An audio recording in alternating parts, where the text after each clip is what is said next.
আজকে যারা ক্ষমতাসীন তারা আমাদের সব আকাঙ্ক্ষাকে ধ্বংস করে দিয়েছে। আজকে দেশে গণতন্ত্র নাই, এদেশে ভোট হয় না, আজকে এদেশে বৈষম্য আরো বেড়েছে।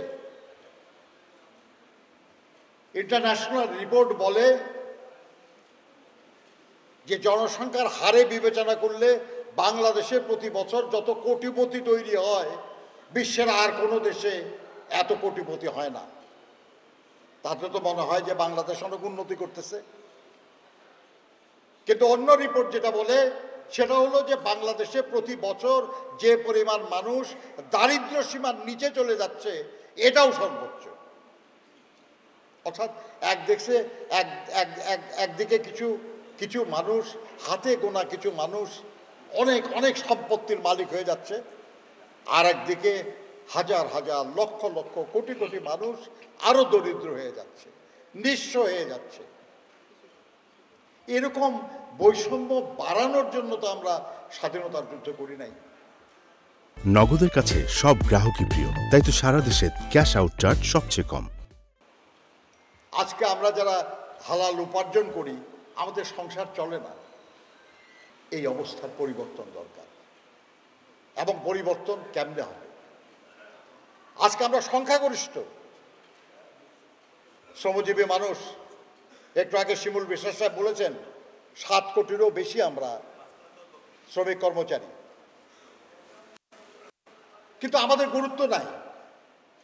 আজকে জাতীয় সংসদে একজন মাত্র শ্রমিক নেতা এমপি, আর সংসদের সদস্যদের শতকরা 70% হয় শিল্পপতি না হয় ব্যবসায়ী।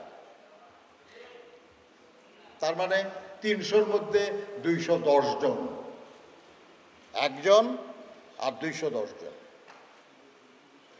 শতকরা 80% সংসদ সদস্য কোটিপতি।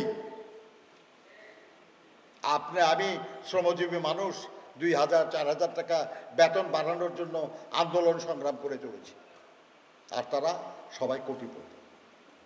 এই অবস্থা চলতে থাকলে এই সংসদ বা এই সরকারের কাছ থেকে কোনো সুবিধা পাওয়ার কোনো আশা আছে না। হবে কিছুক্ষণ আমাদের? কেন এরকম লোকরা সব সংসদ সদস্য হয়ে যাচ্ছে? কারণ তাদের আমাদের ভোটের দরকার হয় না। যদি আমাদের ভোটের দরকার হতো তাহলে তো আমরা এমন লোককে ভোট দিতাম যে আমার পক্ষে কথা বলবে, যে আমার পক্ষে কাজ করবে। তো সেরকম পরিস্থিতি তৈরি করতে হলে তো আমার সেই ভোটের অধিকারটা আমাকে অর্জন করতে হবে। ওটা না করা পর্যন্ত তো আমি এই পরিবর্তন করতে পারবো না। নগদের কাছে সব গ্রাহকই প্রিয়, তাই তো সারা দেশে ক্যাশ আউট চার্জ সবচেয়ে কম। আর সেই কাজটা কি শুধুই শ্রমিক দলের পক্ষে সম্ভব হবে?